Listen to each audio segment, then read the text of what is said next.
Ինչ պարզեցիք, ինչի համար էր բերման ենթարկվել, ինչու էր ձերբակալվել։ Ես միանգամից ասեմ, որ առավոտյան առաջին իսկ զանգը, քիչ այսպես բազմաթիվ զանգեր ենք ստացել, բայց առաջին զանգը որ վերցրեցի, քիչ ուշ էի զարթնել նաև Տիգրան Գալստյանի ընտանիքից էր, որ խոզարկություն է իրականացվում, հետո տեղեկացա, որ ոչ միայն Երևանում, այլև բազմաթիվ այլ վայրեր, մի խոսքով առաջին իսկ պատահած այսպես խնդրանքը իհարկե բավարարել եմ, հետո տեսա, որ շատ ավելի մեծ է խնդիրը, նշեմ, որ ներսում բազմաթիվ փաստաբաններ են, 5 իրավապաշտպաններից Սերգեյ Հարությունյան, Վահանը Հովանեսյան, Վարազդատը մեկ այլ տեղ է քննչական գործողության նույն վարույթի շրջանակներում, այլ փաստաբաններն են Հովանես Ներխուդոյան, որ ես նկատեցի, եւ բնականաբար բազմաթիվ ձերբակալվածներ, այդ թվում նաեւ Բագրատ Սրբազանն է եւ շատ մարդիկ իմ պաշտպանյալը իհարկե մի պաշտպանյալի մոտից եմ գալիս։ Մոտավոր թիվ չգիտեմ, ուրեմն մի քանի կարևոր բան եմ ուզում ասել։ Առաջինը, տեսեք ինչ շատ մեղմ եմ ասում, անարդար բան է տեղի ունենում, քննչականը վրա տալիս է ուրեմն վարույթի նյութեր, չենք էլ ծանոթացել դրանք, բայց վրա տալիս է վարույթի նյութեր, դրանք գտնվում են ուղիղ քննչական կոմիտեի հետ կապ չունեցող քաղաքական կառույցի, մասնավորապես Civic AM-ի հետ համագործակցության մեջ, մի բան նրանք են տալի, մի բան իրանք են տալի, այսինքն սա քաղաքական ուղիղ ուղղորդման մասին է վկայում, բայց մեզ պաշտպաններից արգելում են նախաքննական տվյալներ հրապարակել։ Սա ուղղակի խայտառակություն է։ Օրինակ ես հիմա չեմ կարող ասել,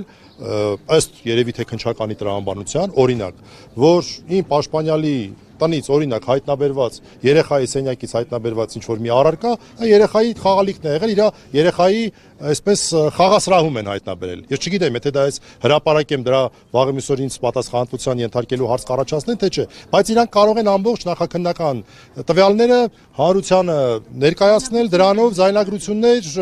բացի զայնագրություններից նաև ինչ որ այսպես փաստական տվյալներ ըստ իրենց, որը որ մեղմ ասած չի համապատասխանում ոչ սահմանադրությանը, ոչ օրենքներին, ոչ միջազգային ստանդարտներին։ Մենք պետք է հավասար հնարավորություն ունենանք ոչ միայն դատարանում, այլև հանրության առջև ներկայացնելու այն տեղեկությունների կեղծ լինելի, եթե դրանք կեղծ են, որոնք որ ներկայացվելու են եւ օգտագործվելու են մեր վստահորդների դեմ։ Երկրորդը իմ պաշտպանյալը կոնկրետ որևէ կերպ մեղադրանքը չի ընդունում, ոչ մի կերպ մեղադրանքը չի ընդունում։ Մեղադրանք է առաջադրել, դրա մասին խոսել են արդեն, ինչ որ ահաբեկչական բանի հետ կապված նախապատրաստություն, սահմանադրական կարգի հետ կապված, բոլորը նախապատրաստության մակարդակում իմ պաշտպանյալը կոնկրետ ես խոսում եմ ուրեմն Տիգրան Գալստյանի մասին, նա չի ընդունել, գիտեք չգիտեմ, նորից նույն բանը ասեմ, որտեղ վստահ եմ, որ շատերն են դրա մասին խոսել, սա ակնհայտ քաղաքական հետապնդման տարեր է պարունակում, ակնհայտ է ամեն ինչ, ես նաև հիշեցի, որ վաղը Ադրբեջանի զինված ուժերի օրն է, ինձ թվում է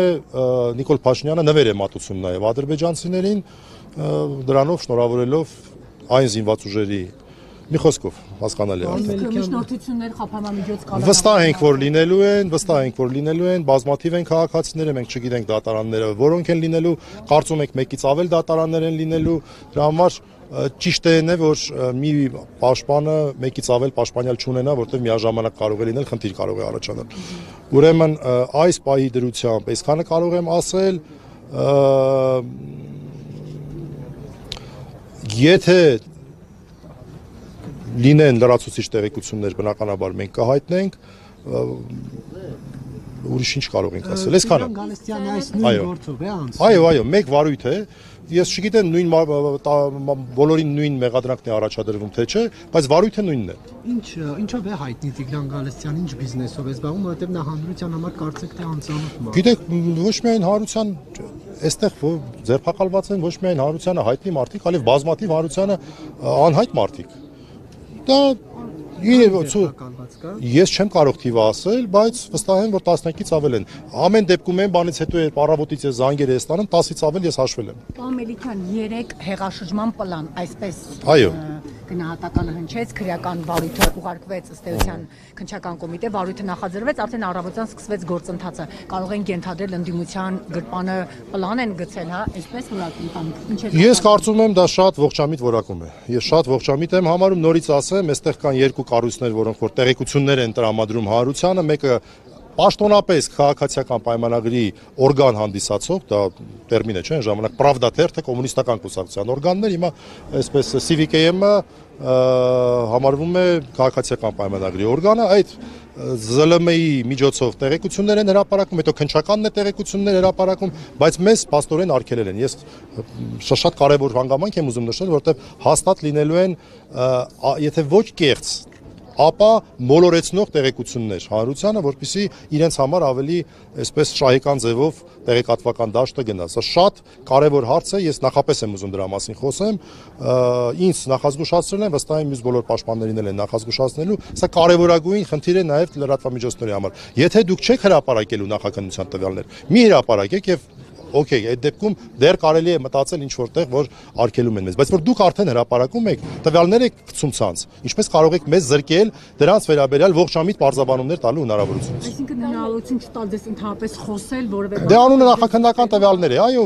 սա առաջի անգամ չի որ օգտագործվում է, բայց այս անգամ շատ ավելի անարդար է, որովհետև նորից ասեմ, ի տարբերություն մեզ նրանք իրենց գործողությունները արդեն կատարում են։ Պարոն Մելիքյան, իսկ ձեզ հայտնի է քննչական կոմիտեի հրապարակած ձայնագրությունները, որտեղ ասում են երկու հոգու պատի տակ գյուլում ես, մի 15 հոգել դնում ես բանտը, պրծավ գնաց սաղ, բնաջնջվում են, գնդակահարում ես, ընտանիքին էլ փոխհատուցում ես տալիս կյանքի համար, իրենք էլ ուրախ կլինեն։ Հետո խոսվում է նաև մի քանի հոգանոց խմբեր ձևավորելու մասին, գործողություններ անելու մասին եւ այնտեղ լսվում է Բագրատ arczepiskopos Գալստանյանի ձայնը։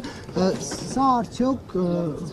խնդրահարույց չէ, դուք սա ինչպես եք լսում։ Չսկսեք դրանից, որ մենք այս պահին ունենք ընդամենը ես նախ ծանոթ չեմ դրանց, ժամանակ չի եղել ծանոթանալ։ Երկրորդը, ես ձեզ հավատացնում եմ, որ օրական ես տասնյակ անգամներ եմ լսում խոսակցություններ մոտավորապես նույն բովանդակության, որովհետև մարդիկ այսպես քաղաքական առումով իրենց փակուղու մեջ են պատկերացնում։ Ես չգիտեմ, ես կողմ չեմ որևէ բռնությանը եւ ես չգիտեմ այդ ինչ խոսակցություն է դա, ով է ասվել է, չի ասվել, իրականը կեղծ է։ Եթե կապված, եթե դուք փաստաբանն եք, ինչպես կարող եք այս դրվագը աչքաթող անել։ Կրկնում եմ, մեզ զայնագրություններ չեն ներկայացվել, ես զայնագրությունները ուղղակի չէի հասցնի լսել, որտեղ քննչական գործողություններ էի, հիմա դուք ինչ որ մեջբերում եք անում։ Ես ոչ կոնտեքստը գիտեմ, ոչ գիտեմ ով է ասել, ինչ է ասել, բայց ես ասում եմ, որ ես հայտարարում եմ, որ շատ հաճախ եմ լսում նման խոսակցություններ։ Ես դրանք չեմ ողջունում, բայց շատ հաճախ եմ լսում խոսակցություններ նրա մասին, որ քանի որ իշխանությունները անընդհատ դիմում են ապօրինությունների, ուրեմն միգուցե ճիշտ ճանապարհը ավելի բռնի գործողություններն է։ Ես հաճախ եմ այդպիսի բաներ լսում։ Նորից ասեմ, ես դրանք չեմ ողջունում։ Սրբազանից չէ, առհասարակ շատ տարբեր ես որպես հանրային կերպար մեկ էլ փողոցում ինձ մոտենում են, ես չգիտեմ այդ մարդիկ ուղարկված են, թե սովորական մարդիկ են, հավանաբար ուղարկված ոչ բոլորն են եւ շատ հաճախ են ինձ նման բաներ ասում։ Ես ուզում եմ դա ասել, թող մեր քաղաքացիներն էլ տեսնեն, թե այդպիսի խոսակցություններ իրենց խոհանոցներում հաճախ են լինում, թե հաճախ չեն լինում, եւ այդ խոսակցությունները կարելի է դիտել որպես պլանավոր։ Ներողություն, պարոն Մելիքյան, քաղաքացին ասի, որը չգիտեմ ինչ որ մի խնդրից է, մի պետական կառույցից դուրս է եկել եւ ասում է պետք է օրինակի համար ռումբ գցել սրա վրա, չէ՞, կարծում որ դա այլ բան է, բայց երբ որ ներողություն հարցս վերջացնեմ, քաղաքական process-ների մեջ գտնվող մարդն է ասում երկու հոգու գյուլես 15 հոգու էլ տանես բնաջնջես, չէ՞ կարծում որ դրանց կոնտեքստները տարբեր էլի, քաղաքականությամբ զբաղվողին այլ կերպ են գալում,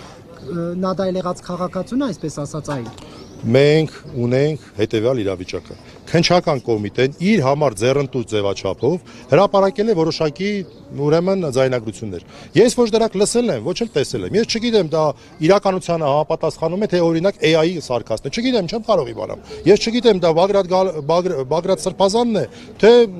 որևէ ուրիշ քաղաքացի է։ Հիմա դուք ինձ հարց եք տալի, ելնելով են կանխավարկածից, որ դա այո իսկապես ասվել է Սրբազանի կողմից, իսկապես ասվել է ինչ որ գործողություններ ենթադրաբար պլանավորելու համատեքստում։ Ես չեմ կարող այդպիսի հետևություն գալ։ Ձեր հետագա քայլերը, պարոն Մելիքյան։ Մեր հետագա քայլերը դե մեզնից չի կախված։ Ես ենթադրում եմ, որ մեզ հրավիրելու են, ես ենթադրում եմ, որ դատական նիստ է լինելու, քանի որ շատ են կարծում եմ մեկից ավել դատարաններում են, կարծում եմ դատարաններում են լինելու, հա, մի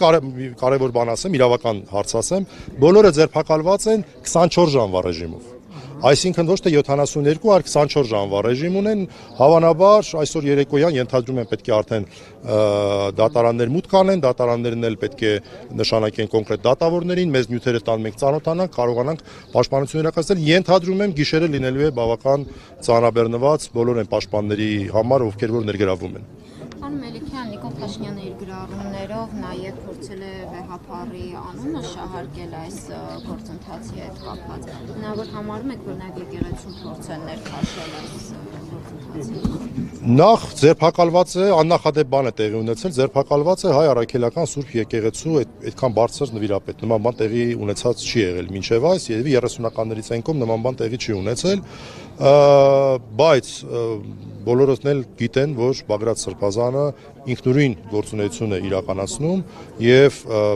եկեղեցուն այս գործի հետ կապելը անգամ քննչականի հրապարակած տեղեկություններից չի։ Ուրեմն այդ մարդու հայտարարությունները հատկապես երեկվա խուլիգանական ձևակերպումից հետո ինչ որ օրգաններ ինչ որ մարդկանց ցույց տալուց հետո ես ընդհանրապես չեմ ուզում որևէ կերպ մեկնաբանել։ Նա միայն կարող եմ ասել, որ Նիկոլ Փաշինյանը անգամ իրենց կողմից հրապարակված տեղեկությունների հետ ոչ մի կապ չունեցող տվյալներ է ներկայացնում եւ իր քաղաքական նպատակներով իր ազգակիցների, ես կարծում եմ նա քաղաքական հայ չէ, նա քաղաքական ադրբեջանցի է, քաղաքական ադրբեջանցիներին իշա մեր եկեղեցին նսեմացնելու, մեր եկեղեցին գրավելու ուղղությամբ է նաեւ ուզում օգտագործել այս ակնհայտ քաղաքական հետապնդումը։ Իսկ հնարավոր է այդ ձայնագրությունները փորձաքննության ենթարկվեն բարձելու համար իսկապես օրինակ Բագրատ arczepiskopos Գարուշանյանը։ Չգիտեմ, չեմ կարող ասել, նորից ասեմ, ես նախ չեմ լսել, ֆիզիկապես հնարավորություն չեմ ունեցել։ Բայց կա նման փորձաքննություն, որ կարող է բարձել։ Ես նախ ուրեմն հարգելի քաղաքացիներ, ես ուզում եմ արձանագրեմ, ես այս վարույթով ներգրավված եմ որպես Հայաստանի Հանրապետության քաղաքացի Տիգրան Գալստյանի, որը գործարար է։ Նախկինում որ աժինում էր աշխատում, Չէ, աժում չի աշխատում։ Գործարար հայր են ասել, հայ տղա։ Մարդ, որ ես կարծում եմ այդպիսի մարդկանցից եթե շատ լինեն, մենք հիմա այսօրը չենք լինի։ Ինչևէ, որը կապում են, հա։ Որը ընդունեցել ասեց ես առնչություն ունեմ, ես հարգում եմ Բագրատ Սրբազանին, ժամանակ առ ժամանակ հանդիպում ենք, ես դա գիտեի այսպես թե այնպես։ Այսինքն դա գաղտնիք չի ոչ մեկի համար։ Այնպես չի, որ այսպես գնացել են եւ այո, խոսքը վերաբերում է նրան, որ այն մարդիկ, ովքեր որ այստեղ են, ես չեմ կարծում, որ խոսքը վերաբերվում է քաղաքացիական պայմանագրի աջակիցներին։ Դժվար թե այստեղ ձերբակալված քաղաքացիական պայմանագրի աջակիցներ լինեն։ Այսքանը։ Շնորհակալ։